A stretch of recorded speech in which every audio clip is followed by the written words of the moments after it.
Maintenant, on va voir un exemple d'application de la règle de 3. Dans un problème de règle de 3, il y a toujours une proportion, c'est-à-dire une égalité entre deux rapports. Ce qui est très important de faire ici, c'est de bien établir cette proportion. Par exemple, dans une recette pour 4 personnes, on utilise 2 tasses de farine. De combien de tasses de farine a-t-on besoin si on fait la recette pour 10 personnes? Dans ce genre de problème-là, il y a toujours une information de base qu'on peut appeler une correspondance de base. Dans ce cas-ci, on a, si j'ai la recette pour 4 personnes, ça correspond à 2 tasses de farine. Maintenant, moi, je cherche à faire la recette pour 10 personnes. Fait qu'à ce moment-là, 10 personnes, ça va correspondre à combien de tasses de farine? Alors ça, c'est un problème de règle de 3 typique. Ces informations-là vont nous permettre d'établir une proportion. Et ce qui est important aussi, c'est que on doit toujours écrire les unités quand on écrit notre proportion. Dans ce cas-ci, on a vu tout à l'heure qu'un rapport, ça comparait des éléments de même nature. Ici, j'ai 4 personnes sur 10 personnes. Donc, je peux écrire le rapport 4 personnes sur 10 personnes. Puis, ce rapport-là, il va être exactement le même que le rapport entre mes quantités correspondantes ici. Ici, j'ai 2 tasses. Je vais tout simplement écrire T pour désigner les tasses. Puis, mon inconnu. Mon inconnu, je vais simplement écrire X. Nous, tout à l'heure, on a vu que quand on avait une proportion dans laquelle il y avait une inconnue, la valeur de l'inconnu pouvait être calculée de la façon suivante.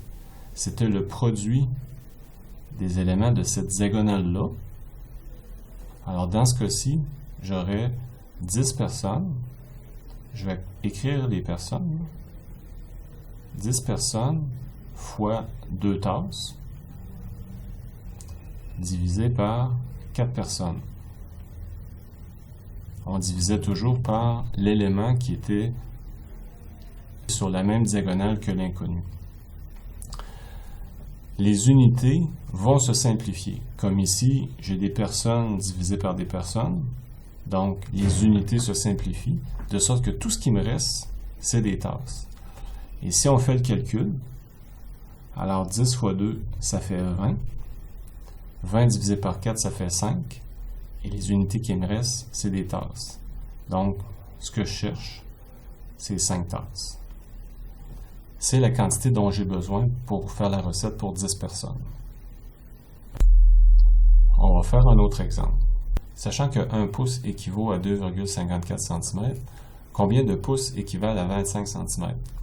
Encore une fois, c'est très important d'établir la correspondance de base. Alors nous ici, on sait que j'ai 1 pouce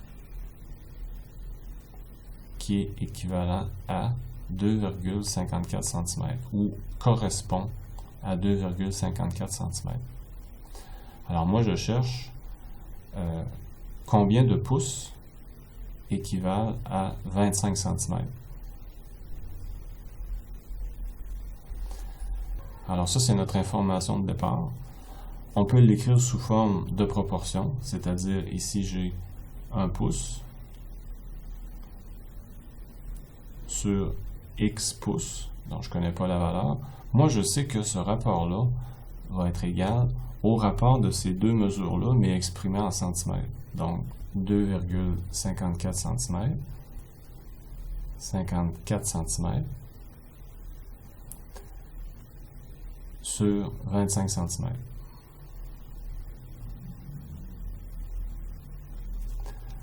Alors, tout à l'heure, on avait vu que l'inconnu, ça va toujours être égal au produit des éléments de cette diagonale-là.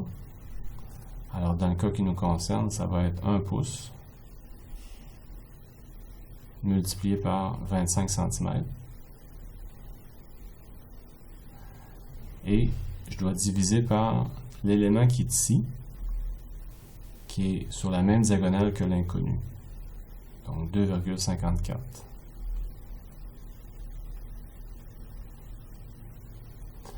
comme tout à l'heure, les unités vont se simplifier. J'ai des centimètres sur centimètres, ça se simplifie. Les seules unités qui me restent, c'est des pouces. Puis effectivement, c'est les unités de la mesure que je cherchais.